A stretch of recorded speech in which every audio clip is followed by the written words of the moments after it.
smart enough team. I think that they can play to their comp's advantages. Um, it will definitely be interesting to see. I think that they can whether or not they can really utilize it to the fullest of its ability. I think that something has happened here with the champ select. They had somebody have to leave the lobby. Maybe a wrong ban was locked in or a wrong pick or something like that. Crash. Unfortunate. All right, so we have a little more time to talk here. So we'll just use that time to kind of evaluate this a little more in detail. So the Ezreal and Leo is a really, really strong bot lane. Except for that's not their bot lane. It's a Leo and a Jinx, I realize now. Ezreal mid. Interesting pick, Ezreal mid. I don't really know why they picked it. To comment on that, Ezreal right now, until Riot puts a nerf on the Kleptomancy rune, Ezreal with Kleptomancy just generates gold like in insane amount. Every time he throws a Q out, if he's hitting a champion, he's got a chance for that rune to proc. And so he's getting additional gold that way. He's getting consumables that way. He's going to be able to stay in lane a lot longer, having basically just free biscuit delivery service. They're not biscuits, they'll be potions that he's getting. But the fact that you can just be rewarded for doing what Ezreal wants to do anyways, is poking champions and being annoying.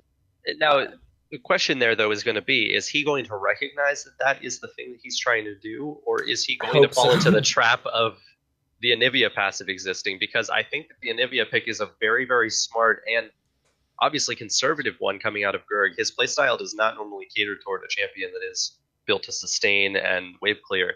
Usually he likes things that have a lot higher burst. So he really did pick to stop this Ezreal from being able to snowball out of control. And I think from the side of Slapnut Magoo's, Simply Phenomenal needs to just be focusing on getting those clean Qs off and trying to build up as much of a gold lead that way as he can without making any kind of egregious errors. Because if that Kayn manages to get going in any way, mid lane is already not going to be able to get killed, so he's just going to be able to take off. And that's the crazy thing too. I don't think that Boosted Gorilla Monkey's Fish Baby bot is really going to need to focus on mid at all. There's going to be no reason should be safe. He should be. I mean, he's got.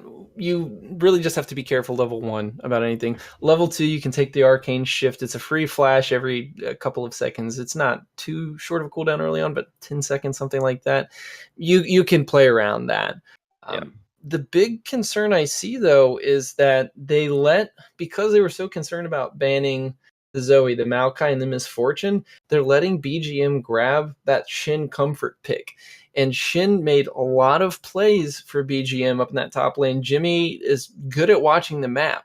I know we talked about earlier, Frontlash kind of having the advantage in that lane, but Jimmy, it seems like, is the type of player that's not necessarily playing to just win his lane. He's playing to win the game. He takes the good old Dyrus approach, lose lane, win the game.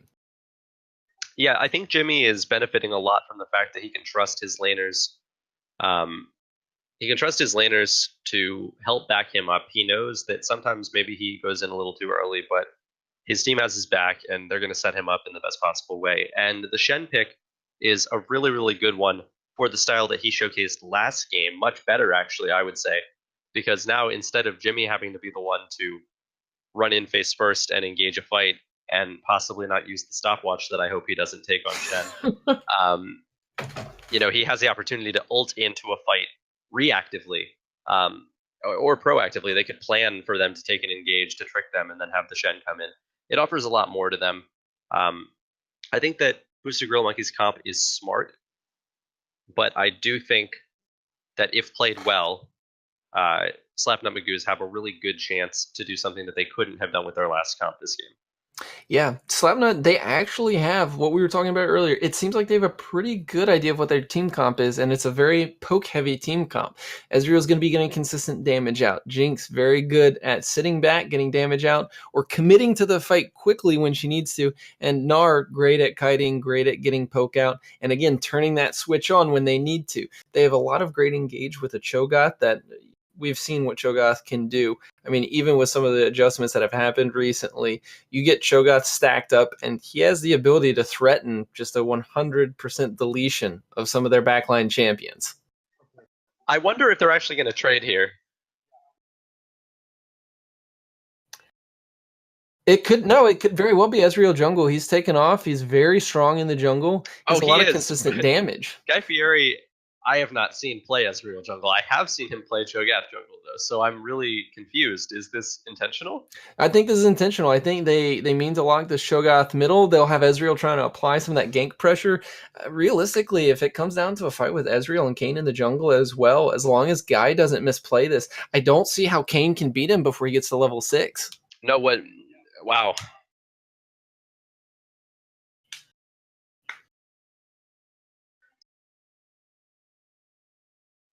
Okay, so we have to reevaluate this now though. Guy Fieri to play Ezreal jungle effectively, he needs to get that red buff, hit level 2, and immediately gank a lane. Like he needs to get in there with the Q applying the red and his autos applying the red, blow a flash or get first blood or blow a Nivea passive. However he wants to do it, he needs to immediately go from there, get that gank off. Then he needs to go take his blue and then show up at Kane's red. He needs to be as aggressive as he possibly can, just ruining everybody's day, because anytime Ezreal jungle has red buff, you need to be applying that pressure. Your Q And I applies it, think your autos apply it. So I hope he realizes that, and I hope we're going to see that out of him this game. I think we'll see a lot of the mentality of what Guy's hoping to accomplish with what keystone he's actually going to take. I mean, my guess would be that you just come in with Electrocute. It's a great runestone for any kind of a jungle that's wanting to actually gank and not just farm it out. Applies early pressure. It scales decently well for some extra damage into the late game. I think if you see Ezreal loading in with that Electrocute, he should hopefully be thinking the same thing, that he needs to get into lanes, he needs to apply pressure and really start using that early advantage for his team. Now, it would be interesting to see if he takes something like Press the Attack, which I actually think is pretty good as well. And Press the Attack, when you have a comp that has a Jinx on it or a Gnar, something that's able to follow up and provide a lot of CC where you guys can just sit and lay down a ton of extra bonus damage. That could be really good as well. So the reason that I kind of like Press the Attack on Ezreal jungle is, as I said, if you're trying to gank at level 2, you throw down a Q auto as they're slowed, and suddenly Press the Attack is on, and then anything your laner does to try and help you with that gank is just amplified. So level 1, depending on what they take, you're always blowing a flash, or you're at least getting that first blood. So I really, like I said, I hope that Eric does that. I hope we see him come out and just kind of like pedal to the metal, start dictating the pace of this game to the boosted Gorilla Monkeys, because that is definitely how they're going to win. Yeah.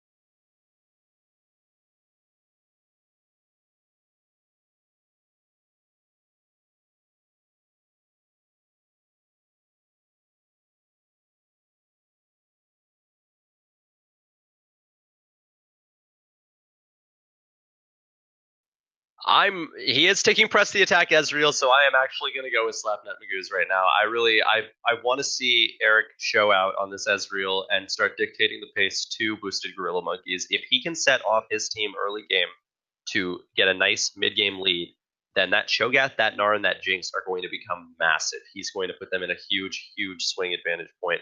I really hope that that's how it goes. That's what I predict for this game.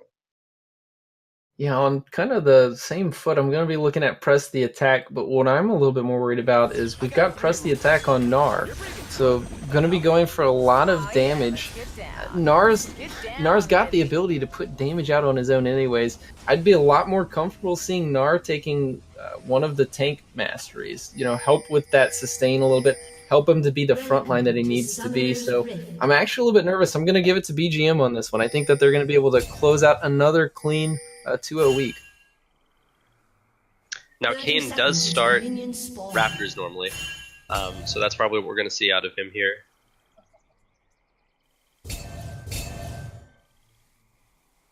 Oh no. if we spam upside down question marks in chat, is that BM or are we just doing our job?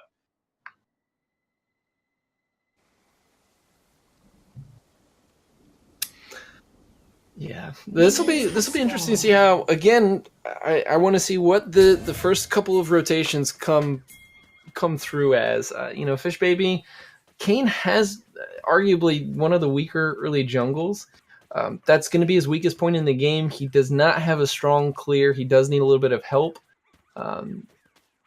If he can get out of this early game and start really looking and hunting for kills, that's going to be great for him. Fury is going to really need to put down the pressure with this Ezreal and abuse that early game power spike that he has over the Kane. Not really a power spike, but a power advantage. All right, here we go. Guy Fieri picks up his red buff, and what is he going to do with it? He's immediately going to go and start taking camps. I think that's a mistake.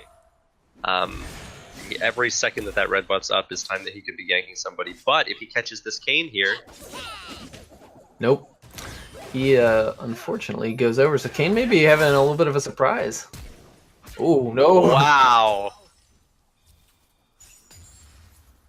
That was a really ill-advised play there. Now, if I'm Guy Fieri here, I go for that red buff. That's what I want to do. Yeah, I want to go punish him. Back up there. And for some reason, he's taking this Gromp, which, as I said before, there are certain camps that you shouldn't take as certain champions in the jungle early on, and Gromp is one of those for Ezreal. You shouldn't waste your time on a beefy camp like that. Go and invade that Kane that you just saw flash, and ruin his day. Take first blood for your team. Now, if you are playing as this Ezreal, Adam, you've got the map is set up as it is. What lane are you trying to gank? Oh, definitely mid. I would have gone mid as soon as I took red buff. I would have laid down as much pressure as I could onto the Anivia. She has no mobility, and level 1, all she probably took was her stun. I would wait and see that Q go down. Maybe I would tell my mid laner to bait it out, and then I would go in and try to force that flash, or like I said, get that passive burnt down. The coolest thing too is if Anivia dies with passive up, and she's even like a little bit ahead of that mid tower there, with Ezreal Qs, you could just poke her down and kill her without taking any tower damage. So you could actually just get that first bullet for free and put your lane in a really good spot. Yeah, absolutely. And I think they do need to set Simply Phenomenal up.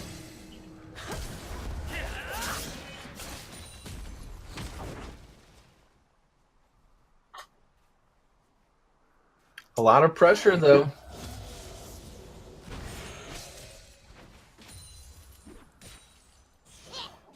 Definitely. You have to question why Simply Phenomenal finds it important to push so far up in this lane as a Cho'Gath too, though. When he already knows that there's a timer on when Anivia gets that ult, she's going to be the one that starts pushing the lane. I don't understand why he doesn't just play it a little patient and wait until he gets his own ult. But sometimes you get a little antsy, and a lot of players have the idea that if you are not pushing,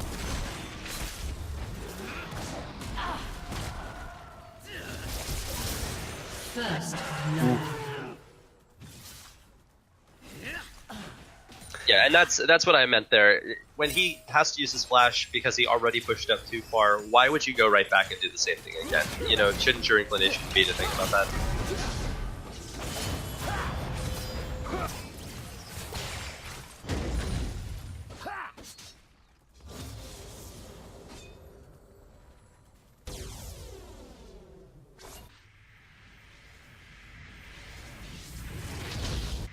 Yeah, the thing that Nara's going to be careful about, though, is he's relying heavily on that extra health he's getting from the Mega Gnar to trade with Shin. But Shin's entering these engagements with the same health as Mega Gnar. He's got the ability to start blocking auto attacks, and for the masteries that Front Lash has, or the runes that he has, you know, it's really setting Shin up to make big plays if he's able to time those abilities well. Once again...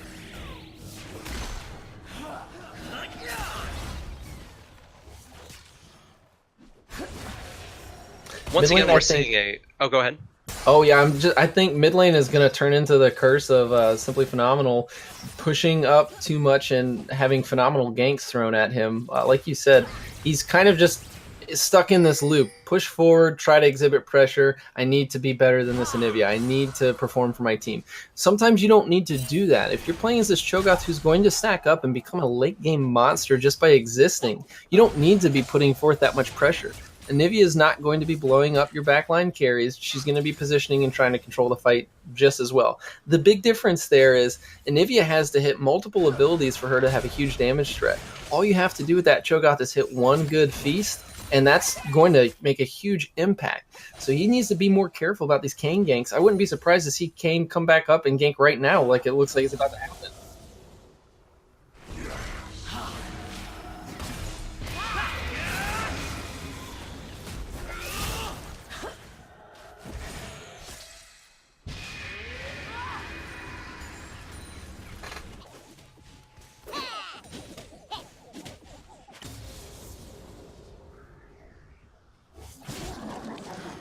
Yeah, and the problem's going to be it's going to keep happening. He's exhibiting the same patterns, and if you're a jungler, this is what you love to see. You love to see something that's very easily readable. One of the most difficult things to do as a jungler is come up with a path and actually have it affect the map. You can come up with like a theory crafting, here's the most efficient path, here's what I can clear.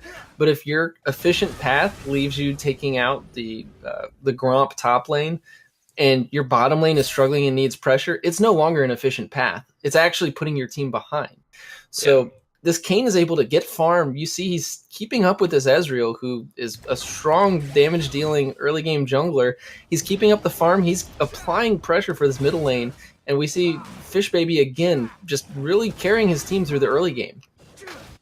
Yeah, I once again, padding is a really kind of like what is the word I'm looking for here? Not ethereal.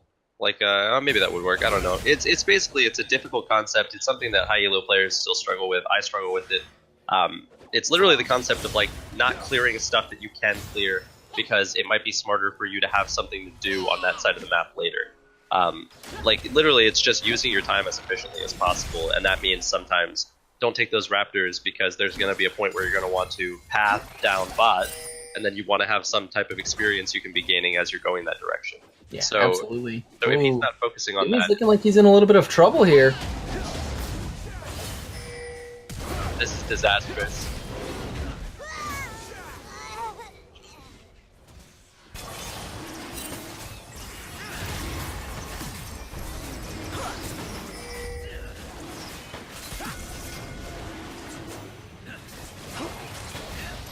Whoa. Red team has slain the dragon. The traps actually probably save the Leona there, because when that Zyra Khan combo gets on somebody, it's hard to get them off. But again, we see here, you know, this top lane, Jimmy being, you know, from a straightforward just one-on-one analysis between Jimmy and Frontlash, you know, the lower rank there, we weren't expecting as much, and he is falling behind in farm. But, you know, when you give over a free kill like that over a kind of sloppy tower dive, he's doing what he needs to do for his team. He's creating enough pressure up top that they're trying to gank, and it frees up the rest of the map to do what they need to do.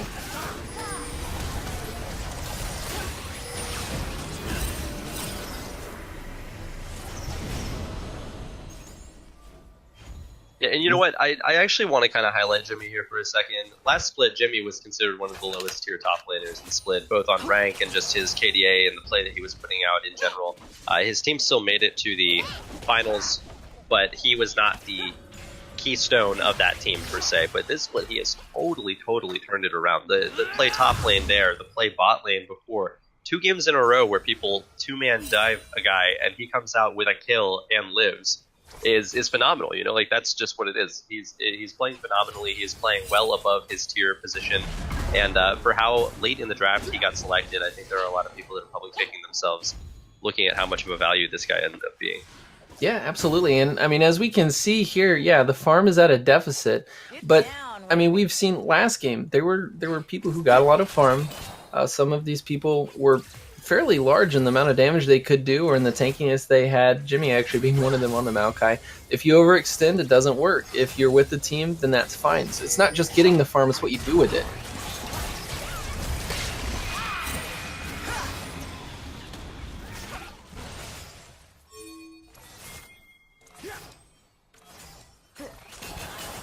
Now you'd have to think that Twisted Grill Monkeys here stay as forward and try to pressure this tower with Leona as low as she is, and she's not leaving this, but apparently they're deciding to recall, play the safer path. Maybe intelligent, maybe they had some kind of way of knowing that Guy Fieri was kind of in the wings there. And simply phenomenal. I don't think they want to leave him alone with that mid tower too long. If you lose that tier 1 tower on a team like this, it's going to be a problem because you really need the time to have the Anivia scale up, be able to control these rotations, and kind of be a threat on her own. Right now, yeah, if you take a really long team fight and stand in her ultimate, sure, that's threatening, but it's also very easy to broadcast and kind of avoid. And Jimmy's going in for a little bit of a trade onto the Gnar, but you have to be careful here. He's still got the Mega Gnar coming up, and we see that press the attack coming in. Yeah. I think, and this is what happened last game as well. He's made a couple of good plays. He's done well for his team.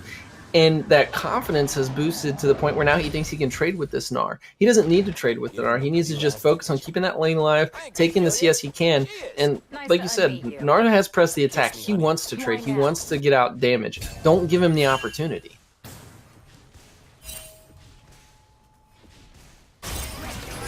And the gold actually even.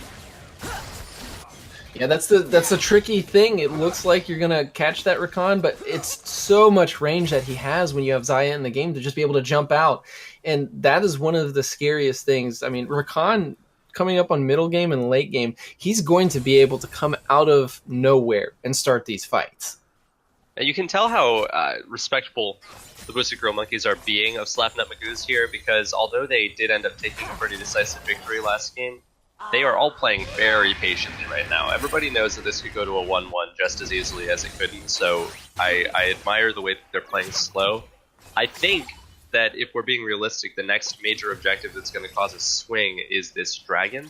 But if one of these junglers is cheeky about it, and we have a pause coming out, if one of these junglers is cheeky about it, they could try to sneak that Rift Herald and really get a lane going positively. Yeah, absolutely. And just to kind of talk about it while we've got this pause going, we'll figure out what's going on there. I mean, with this Ezreal in the jungle and the Gnar very far ahead, I mean, the big threat there is Slapnut Monkeys can take that Rift Herald very easily. If they position for the dragon, I'm not sure if Kayn really wants to go for that. You're not going to want to put it on the Shin. He's not going to be applying pressure to get the top tower pushed. Maybe you take it on Kayn. But I'm not sure where you use that, and you don't really want to be running around with it if you don't have a plan. Yeah, not only that, but as I said, I guess the mid laner for Slapnut Magoo is disconnected, so that's what we're dealing with right now. Yeah, Slapnut Monkeys, as as you said. I think that we're looking at a big problem here right now, and I want to address it while we have time. This Kayn has finished his warrior enchant. Yes, he is 5 CS below the Ezreal, but that's an issue. Ezreal should not be prioritizing CS. This Ezreal's been involved in no kills. There have been no kills on the map at all. He had all the pressure he needed to commit one. He could have gotten the kill at the Kayn's red buff. He didn't do that. We already talked about it. But then, as an Ezreal, instead of trying to get as much damage as possible, as early as possible, he finishes his red smite and then goes and gets a full ninja tabby and a reju bead. I can't even understand right now what the item is that he's trying to work toward with that reju bead. But it obviously is going to put him even further behind, because that Ezreal needs to be able to start helping out in the damage category, and the longer he stalls out that warrior enchant, the longer it's going to be that he's not going to be able to do anything to help his team. And this is the dark side, Adam, what we talked about earlier. It is a good idea to find these meta picks and abuse them, if you can abuse them. Right now, Ezreal is in a strong place for the jungle, but not when played like this. I mean, he would have been better off here. Guy could have picked a Warwick jungle. Even though Warwick's a lot better at ganking now ever since the rework, Warwick is going to be one of those farming jungles. Master Yi, you can kind of farm with him because he clears very well. If you can get a good gank, go for it, even though Yi does benefit a lot more from applying a lot of lane pressure. But when you pick someone who very much so is targeted at invading, killing, applying pressure to the map, and you're getting just jungle CS, I might even be willing to give him a pass if he was counter jungling and pressuring Kayn that way, so that Kayn had to overextend to get any kind of neutral farm. But he's letting Kayn play to his advantages. He's eliminating the early game weakness of Kayn, and I don't think that Fish Baby is going to return the favor to him. I think if he gets the opportunity, he's absolutely going to exploit Guy's weaknesses. And as everybody knows, it is a crunch time situation when you have a Kayn on the enemy team. You know that he is going to be hitting a power spike sooner than later, and the more often he is ganking lanes and attacking people, the sooner that time is going to be. So if the pressure's not being matched, then there's no good way to handle it. I know that Guy Fieri plays a lot of nice tank junglers that enjoy full clears, and he's strong on those. Something that may have been more effective if he was going to try this style out. And obviously we can't know what's going on in comms, so we can't be positive about what is causing all of this to happen the way it is. It's all speculation. But something like a Hecarim that likes to do a full clear might have been smart into a team that has the CC they do. Looks like our pause is stopping All right, we here. do have the game resuming. Just realized that my mic has been muted for the past 12 minutes or so that's nice to know. Oh, well, welcome back. I hope it's been nice. You got some good commentary out. Yeah, right. I've been casting this game. You guys can hear me in Discord, but I had the stream mic muted, so I suck. But that's all right. You know, it's my second day, third day, so. Oh, that's all right. Yeah. Yeah, I'm not going to fire you. Don't worry. It's Thanks, all good. man. Yeah, I mean, going into this, we're getting close to where mid-game's going to crack open soon. Really, I think once we start getting some of these towers down, we're going to see the game start to shift. And the scary thing here is with a Shin on the team, they have global pressure. They have that global advantage. Sure, they have teleports. They can try to match it with that. Gnar versus Shin, though, we've seen the Shin's comfortable. He'll deal with this. Right now, dealing with it. He's not too afraid of this Gnar. So, do you send 2 people to this Shin, and then you risk a 5v3? Or, I don't know what the answer is. And that's something that is going to become a real threat for Slapnut very soon. Yeah, the only thing that Frontlash can do in this situation is continue to accumulate this admittedly massive CS lead that he's gotten here. It is the only thing, honestly, keeping them. They have a gold lead right now, and that is all of their gold lead is on Frontlash up in that top lane. Good on him, but like you said, if Jimmy finds a good opportunity to make an ult play here, and Frontlash isn't in Mega form with the ability to knock him aside or stun him and stop that teleport from going down, then Frontlash is kind of stuck. He's kind of SOL. There's no good way for him to impact the game other than split pushing. So maybe he does build this kind of Black Cleaver split push Gnar build and just try to keep Jimmy up top. I think that's probably the smartest way. And what you need to do, if you are on Slapnut right now, if you are Frontlash with this huge CS lead, you're about to have a great item lead. He's going to have a big spike when he gets that Black Cleaver, which will threaten the Shin. You tell Guy to get up there, you tell Simply Phenomenal to get up there, and you threaten the global pressure that way because it's a one-way ticket. You don't have Rakan and Xayah that are going to randomly show up top lane. We do have Guy Fieri looking over this wall right now at this Dragon's coming down. Leona's trapped over the other side. She uses the E to get over the wall. Anivia wall gets the heal from the Jinx. She's still alive, but then eventually the Leona does live. That was incredible, actually. Well played from Definitely Not Saul. Even though he did die, that was a nice play. And the Jinx rocket comes out to finish out the game. Man, changing the script on that entire engage there. Once the jungler is off the map, they don't have that pressure on the dragon anymore. And Guy Fieri died. Oh no! As well. And Fish Baby Bottom trying to give the disrespect, but gets caught typing. A little bit fitting. I understand. I understand that. Oh man, there's a big play happening top. The tower goes down. Some flashes coming out, and of course Frontlash with that massive CS lead, that massive lead over the Shen, just gets the kill on him, even though Shen had the Thorn Mail. And you know what? This is really interesting. I think he did have the Thorn Mail there, actually. No, he didn't have. He just bought it upon death. But yeah, that's without the Black Cleaver. This is again, Jimmy's getting too comfortable. He's thinking that he can take these fights, and he wants to. You are a tank. You are not trying to fight the Bruiser build Gnar. You want to mitigate the damage he's doing to you, clear the minions, back up, hug your tower. That's all you need to do right now. Look to make teleport plays or ultimate plays, but you don't need to be taking these fights. Now, this is a smart move by Slapnut because I agree with this. I was thinking with the Cho'Gath, they need to start pressuring these monster objectives that they have that feast secure on with the Smite.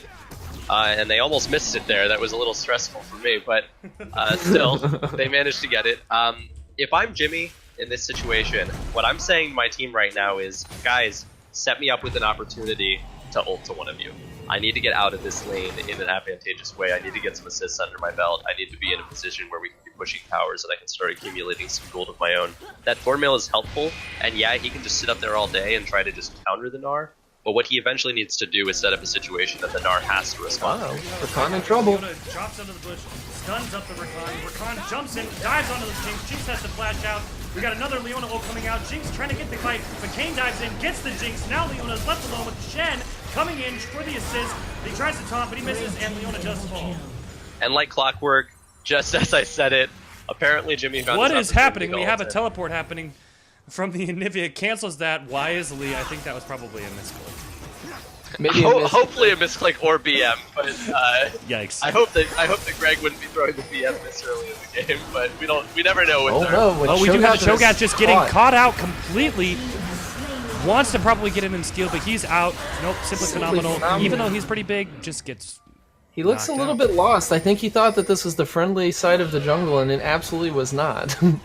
Yeah, Simply Phenomenal just hasn't really gotten an ability to find his footing in this series so far, and it can't be completely attributed to Guy Fieri getting dove on by the Kane. He gets the blue smite out. Rakan jumps in, knocks him up. Guy Fieri is getting killed once again. That's now a second death onto Guy Fieri. They're going to push on this mid lane. And just like that, I mean, we had such a good, strong start here from Slapnut, but you have this trickle effect that's coming in now. They're being staggered. They're getting one kill. They're getting another kill. They're rotating for another jumps in, ults him back into the Anivia wall, stunning them both. Stuns up the Shen in her tower. Shen is taking tower. He's going to take another shot, but he gets saved by the Rakan at the last moment, and the Nara eventually falls. What a fight. Yeah, ow.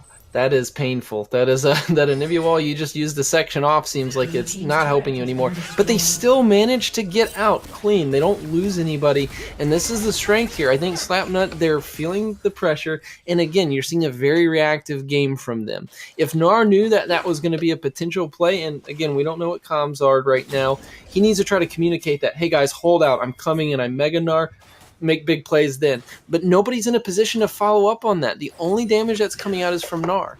And yeah, he has a black cleaver, but it's not enough to threaten a full team that is going to be returning damage and that is not that afraid of him. Sure, he's been bullying the Shin, but everybody else has great responses that they can throw at him. You know what? If I'm Slapnut Magoo's right now, I am not trying to chase into that Kane that is not evolved yet, because you know he's got to be close. We might have a dive happening on the Jinx. Jinx uses the traps to try to get him to get stunned up, knocked up, and eventually does get picked off there. Definitely an overstay for that tower. Not worth. And this is what we want to see from the Rakan. Create that pressure for Shin, okay? You can get in safely, you can get out safely. That's going to give Shin the ability to set up these ultimate plays, and you're starting to spread the map out now. If they try to keep Ezreal up towards top for a dive on the Shin, you're going to see this Rakan start punishing. I mean, they don't have enough peel to keep Rakan and Xayah off of Jinx. Jinx is going to die. Tell me what we're seeing here, guys. Guy Fieri has a Ruby Crystal and a Reju bead. Is this a Locket? Is this a Zizirot portal? Like, what is he about to build here? I'm very curious. I'm not sure if he thinks he can grab that Tiamat. That's what he's going for. Either way, yeah, some questionable items. We do have the Rift Herald coming out in the bot lane. It looks like we have a push coming out from the side Rift Herald of timing out there. You got to get it out anyways. Good use. Take that tower, get the gold. I don't know if they're actually going to get the tower. I think they might be able to stop it. Rakan comes in with the Xayah.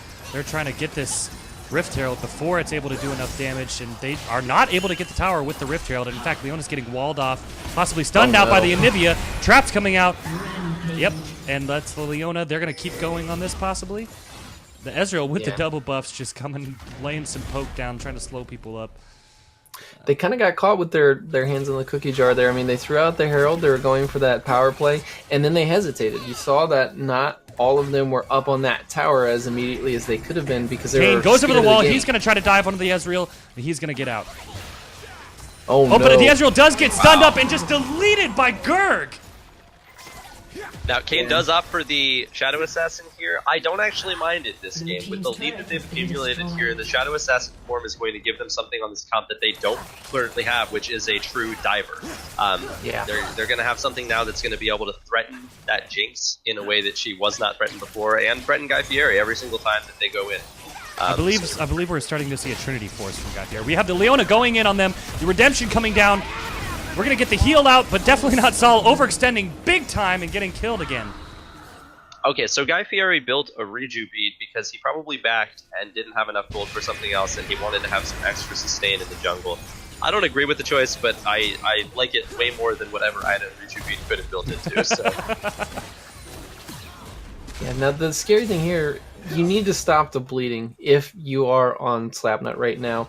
This has been 3 or so engages in a row. I don't know if you can really even call them engages. It's just getting kind of picked out, caught out, where they are losing. They're not getting any kind of value from it, and Boosted Gorilla Monkeys is just taking what they want from the map. They have complete control of the spot side jungle.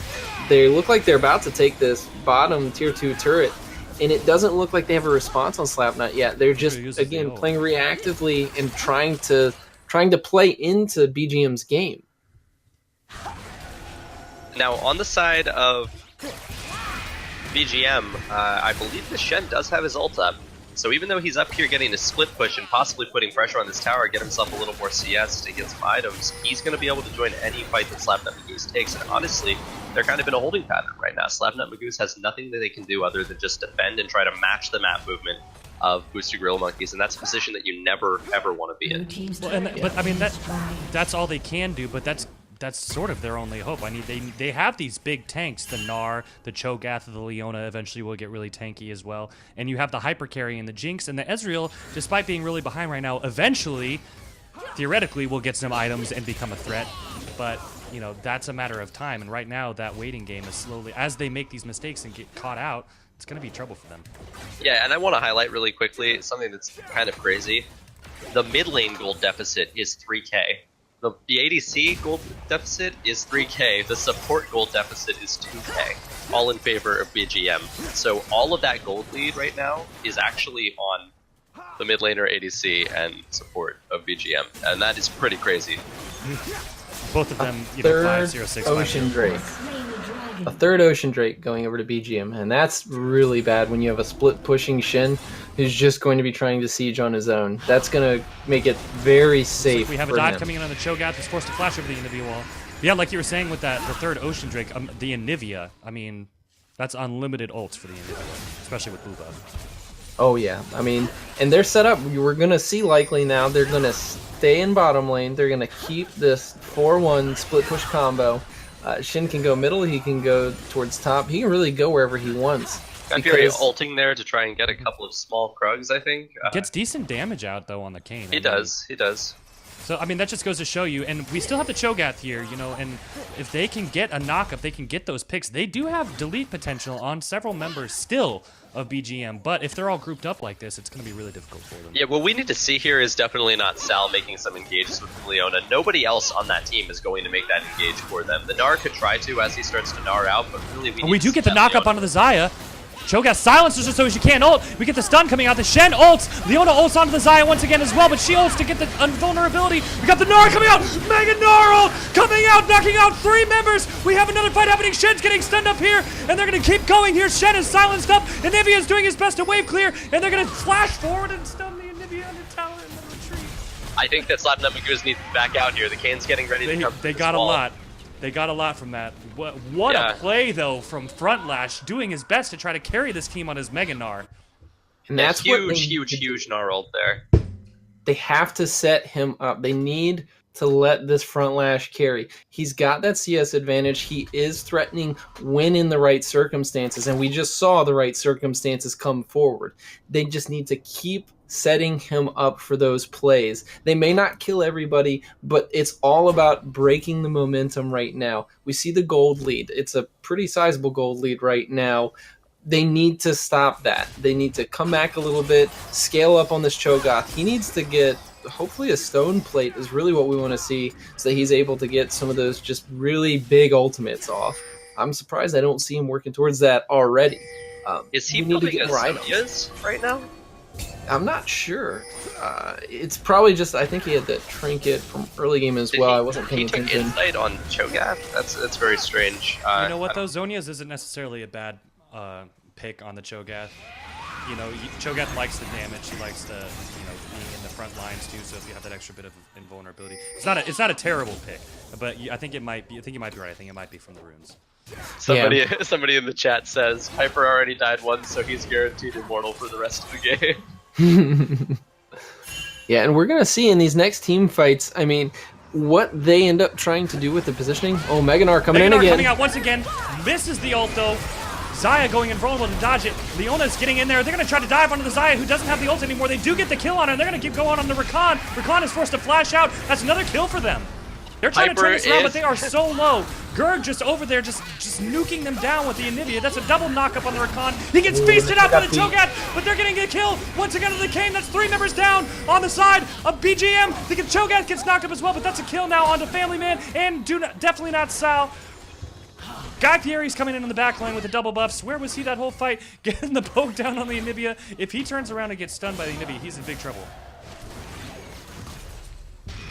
What a fight, though. And again, we see Frontlash diving in, trying to carry his team on his back. He did whiff the Gnar ultimate there, but we did have some nice play coming in, some nice layering of that massive amounts of CC that we were talking about at the beginning of the champ select here from the side of SNM. Oh, wait a second. Does Stopwatch build into stun plate now? I'm not sure, actually. I'd have to look into that. That's Yeah, guys, sorry in the chat. I don't play tanks. You know that. I don't play tanks. How am I supposed to know that? There we go. Yeah, I should know this, but that's I'm a perfect. Scrub, so. How boosted are the announcers? Dude, you have no idea. Don't worry, I'm super boosted. I'm not boosted enough to play into this game yet, but don't worry. Yo, man, preseason's been out for like 3 weeks, okay? Just let me learn things. No, but I mean, a good fight. They get that Gnar ultimate out again, and even though it didn't hit a lot of people, you see the threat there. It's making BGM really reposition, really respect that, and it's creating enough pressure that Jinx is getting in there. She's getting some damage out. Ezreal's getting some damage out when he is at the team fight and not running around somewhere else. I don't know where he went. I didn't see. But they're able to take these fights when BGM's on the back foot, and they're not able to just confidently dive, take whatever they want. Still a lot of concerns there, but they're showing some signs of being able to come back and take this. Guy Fieri uses the E aggressively, forced to flash away from the stun then on the Anivia. So that's the flash down on the Ezreal. It's going to be big for them. The Ezreal is putting out a decent amount of damage now with that finished Trinity Force. And they're posturing around this mid turret right now. And again, they're getting that split push down with the Shen in the bot lane, although there's nothing for them to take. I think they are probably positioning around for this dragon coming up in a second too. Yeah, and as you see, I mean, they're starting to get choked out on vision. We have BGM still got decent sight lines pushing up into the early parts of the jungle, but you only have Baron sight really on the team of Slapnut. They're concerned about that, but that could end up being a quick dragon now. They're going to have to go in and blindly face check this. They don't see that they're trying to back off, so it's a little risky. Fight. Anivia walls in the Cho'Gath. Rakan gets in, knocks up the Leona, but he's walled off. The rest of his team can't follow up the Cho'Gath, using the stone plate in the backline, taking 4 members. Kane just diving in on the Gnar, trying to solo out the Gnar. The Gnar's fighting the Kane. We get another knock up in the backline. Gnar just soloing out the Kane from behind. Meanwhile, Cho'Gath still was just taking the entire team. Ezreal is getting knocked up. The Shen taunts 2 people. They're going to dive in. Xayah uses the ultimate. She's pulling people back. They get the Shen down finally, and we have a turn fight here on the side of SNM. They're looking to bring this game back. Oh, and a little bit wide on the Jinx ultimate coming through. But yeah, there we see again the threat potential of that Cho'Gath just finishing off the Shen through the Anivia wall, I think, as well. And now they're going to be rewarded by picking up that Drake. This is the first Infernal Drake going down in this game, and they need any advantage with damage they can to get back into the game. They're starting to shore up that gold deficit. It's getting closer and closer, and it keeps becoming a problem now. You see the Kane trying to go around on the outside and threaten. Gnar wants that one-on-one. He's going to take that one-on-one because he's going to outdamage the Kane. If he's anywhere close to Mega Gnar, that's going to give him the health and the sustain that he needs to take care of that assassination threat. And we saw that, Fish Baby probably thought that the game was under wraps. He went for the Assassin Kane, and he doesn't have the sustainability to fight this Gnar. A Frozen Mallet, Black Cleaver Gnar is big damage, and he's going to be able to kite for days. Now, and how about Simply Phenomenal just tanking like 4 members of BGM there by himself? Yeah, that's true. That was an aggressive Baron attempt here. I think they may be doing that because they saw Simply Phenomenal bottom, but he's got the teleport. Getting vision, chunks some people out. Baron's getting low, but they are going to take the Baron on the side of BGM. Gnar's coming in. He does not have Mega Gnar. He's super low. He's forced to jump out. Leona stunning up the Shen. But we do have someone coming in from the side. Jinx with tons of damage. Leona dives in once again. Kane's super low. People are just going in left and right. We have a teleport coming in from the Cho'Gath. The Cho'Gath coming in as fast as they can. Gnar's trying to slow everyone up. Get the Cho'Gath in there. Cho'Gath is massive. He's looking for it. Forced to flash out from the Shen. and they're going to dive. Anivia using the ultimate just to zone them out and slow them up while they try to escape. But they do retreat with the Baron and all members of their team alive. Slapnut Magoo's needs to rotate to this mid lane now and try to pick up that tier 1 tower. Oh, Anivia does get stopped. The Nara stuns are up under turret, but he's got the Shen. The Anivia walls him off. Nara's little again. Ezreal coming out with some poke damage and the red buff. But it looks like they are finally going to escape here. An aggressive call by BGM, and they're rewarded with a clean Baron. They get out with everybody. Doesn't look like they're going to really lose anything from this. I think that you have to be careful here if you're Slapnut. Your reaction is to try to pressure or take something back, but you have a fully Baroned up team now that's healed and coming back to top lane, and you have a big potential to get caught out. Yeah, really quickly, I want to highlight something that Black's trying to point out in the chat that's actually really important. Look at BGM's pink wards in inventory right now. Specifically, look at the fact that Alistar Moody has 3 pink wards at any given time that he's holding on to. Just the dedication. We have another fight happening down here in the mid lane. Rakan jumps up, knocks up the Leona, using the stone plate from the Cho'Gath. They're going to turn around. They're just going to try to avoid doing this to get the knock up onto the Rakan. Xayah and Rakan, though, like you said, amazing duo. Both are going to die. The Cho'Gath goes out. Actually, Leona does escape in the end. Yeah, and this Cho'Gath, he doesn't quite have the assassination potential he needs just on his own. He throws the Feast out trying to get some kind of pressure down. With no damage to follow up, Xayah's just going to very calmly go for that kill, take it out, continue this mid-pressure. Nard flashes in, uses the ult, but then he gets stunned immediately. Xayah uses the ultimate, trying to get him out. Nard jumps out just by the skin of his teeth, barely alive. Guy Fieri is forced to E out, and all members survive from that engage there. But yeah, a little bit of a misplay from Frontlash, it looked like. Frontlash feeling the pressure. He knew that that ultimate was coming to a window that he wasn't going to be able to use it. He was losing the Meganar. He felt like he needed to do something. But again, we're seeing not any follow-up. There are some abilities coming out here. We've had the Cho'Gath Feast. We just had the Gnar ultimate. Sometimes Gnar gets stunned again. Anivia walled in, knocked up by the Rakan, and they're going to delete him again. Frontlash is down. That was big for them. Saving these cooldowns is what they need to be concerned of, because it's just like the Thresh hook. If you have Death Sentence, it's a threat to the enemy team. If you hit a Death Sentence, sure, it's great. But if you miss it, you've lost all threat. So sometimes it's better to just sit on it. Sit on that Gnar ultimate. They're going to be scared of you charging up again. They may not try to dive knowing that you've just used it. You don't have it up for the next team fight. We do have a push coming into this top lane with the Baron buff. It looks like they're going to try to take a start. Leona ults in. Anivia walls them off, though. They're not able to follow that up. Not sure they even really wanted to. They're just trying to clear these waves out. Yeah, and I think you're going to have to start seeing aggressive plays. I don't mind that Leona ultimate because they don't have the time to sit back and wait for a really ideal fight. They're going to have to create an ideal fight. They have minions pouring in the mid lane. Bottom lane's a huge wave that we see Frontlash is having to clear. He does have teleport, but now Cho'Gath we have gets stunned up. Anivia walled off, taunted by the Shen, knocked up by the Rakan, and deleted. Finally, not able to get the stone plate off. And the Redemption comes out, healing everyone back up to full, and they are finally going to take this. They knock up the Leona, they get her, and they're going to take this tower finally. Yeah, and I think this is where we're going to see the slow push in. They're going to end up ending it here. We have the teleport coming bottom, yeah, for that extra pressure. If you take 3 inhibitors off on this, I mean, I think that's just waiting for the GG to come out. A very convincing game again from BGM. Just kind of took control of the game early on. We did see some moments of opportunity for Frontlash there, but you saw that the team came together again. They are going to try to get onto the Shen. They do kill the Shen finally, and they are able to save that last inhibitor tower. But because of that fight that they chose to take there, Anivia was just wailing on that inhibitor. She takes the inhibitor bot lane. Yeah, absolutely, and that I think kind of summarizes really well the play style of BGM this game. You know, let Jimmy do what he needs to do for the team, and then have the team succeed. He's shown up for some team fights, made big plays. They let him die if they need to, which is a very good sign. A lot of times people will throw themselves at a fight that they shouldn't be taking because they want to stop the death. I think we've seen that a couple of times coming out of Slapnut here. It kind of turns into a little bit of a clown fiesta of some of these really drawn-out fights with just 1 kill here, 1 kill there. I mean, Jimmy may not have been a shiny carry this game. He may not have made any large plays. He may be 100 down in CS. But yeah, he may be 100 down in CS, but let's look at it. I mean, they're going for the you know, when he puts that pressure on the Gnar to have to perform and succeed, he's kind of putting pressure out for the team. He's doing what he needs to do.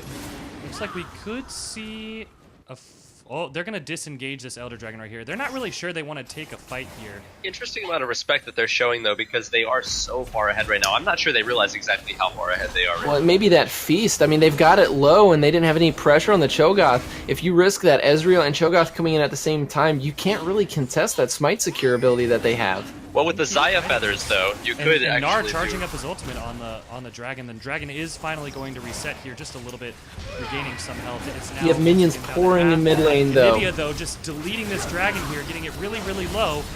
And they've got a 3-man stun coming out. They dive in once again. Rakan knocking people out. Cho'Gath comes in. They actually do not secure the Dragon, though. Red team gets it. They get taunts out. Fights coming down. Redemption's healing people up. Cho'Gath desperately just using the stone plate trying to get in. But he's going to die, too. And we do have another Jinx by herself. Poor Jinx. Look at this. Look at the zone control that the Anivia provided in that fight. That was absolutely insane. And now just the Winions coming in, trying to end it. I think Ezreal has a little bit of time with these turrets before he's evicted. Good thing he's got all that wave clear. Yeah, this just goes to show Gerg was the MVP for Season 1 of PMA LCS. Just always showed out on these high damage characters. But the fact that he shows here that he has these... They're not going to get the last kill, Guy Fieri. Nope, they are! They are going to get the Guy Fieri just before they finish the game. Ladies and gentlemen, that is it for Game 2 here. The final game of Week 2. Boosted Gorilla Monkeys, not so boosted, taking both games in a 2-0 finish here. What a finish. What a game. SNM almost took it back in the mid lane, but we'll talk more about that in the post game. Why don't you guys take it away?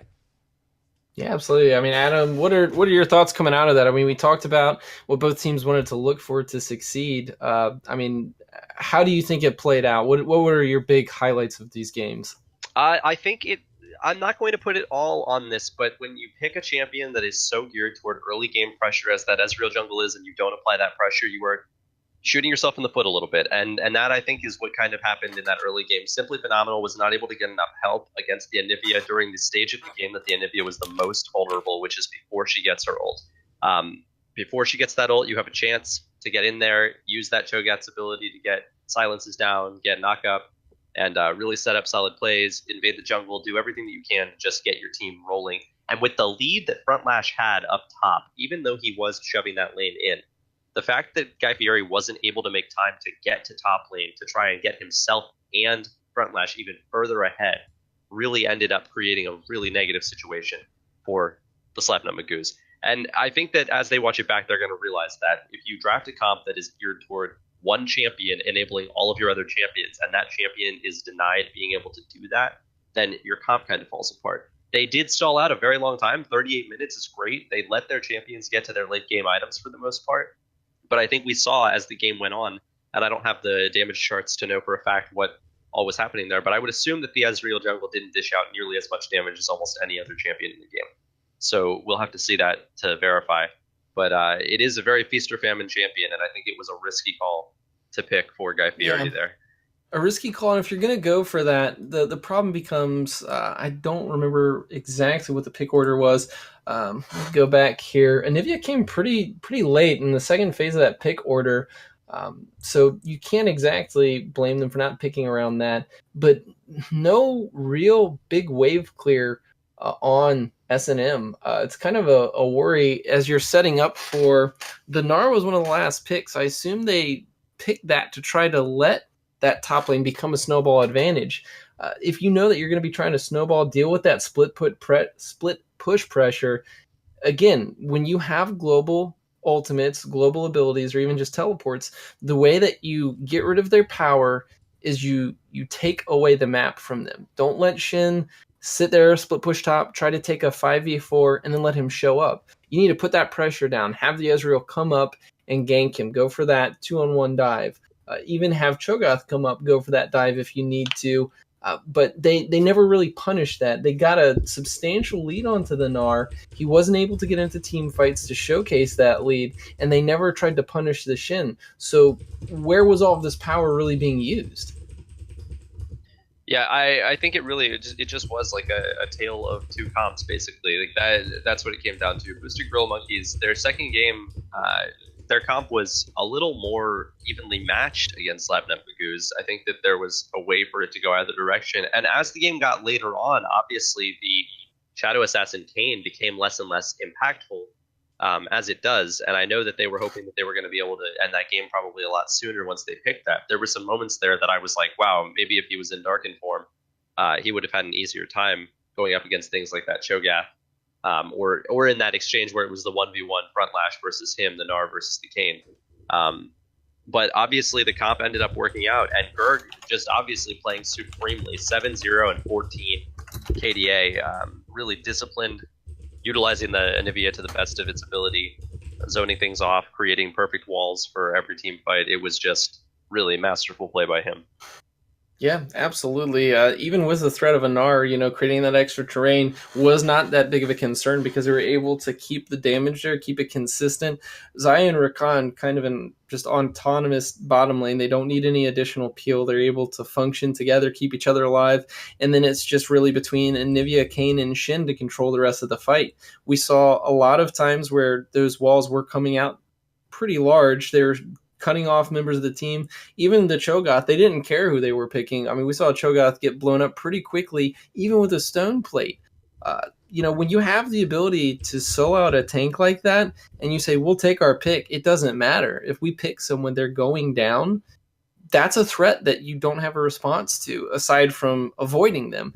And that's not a real strategy you can use for long-term success. You have to come back with some kind of a threat.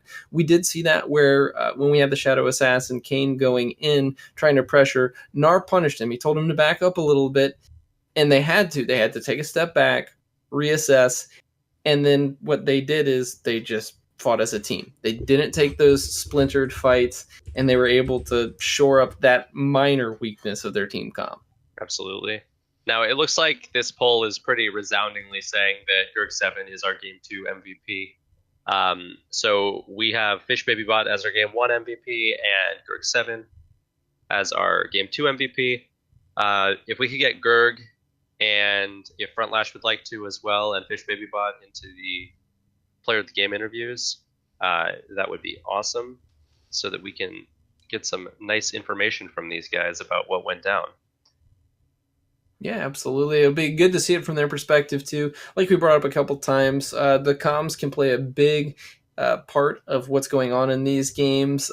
Shot calling has a big impact on sometimes feeling comfortable enough to just take those slow roll engages, slowly push a lane, not feel like you have to, jump into a big fight. And sometimes it may have been helping Jimmy, too. Who knows? Maybe they could have been reining him in sometimes, saying, look, just let the Gnar get some CS. It's fine. We'll take care of him. We've got it.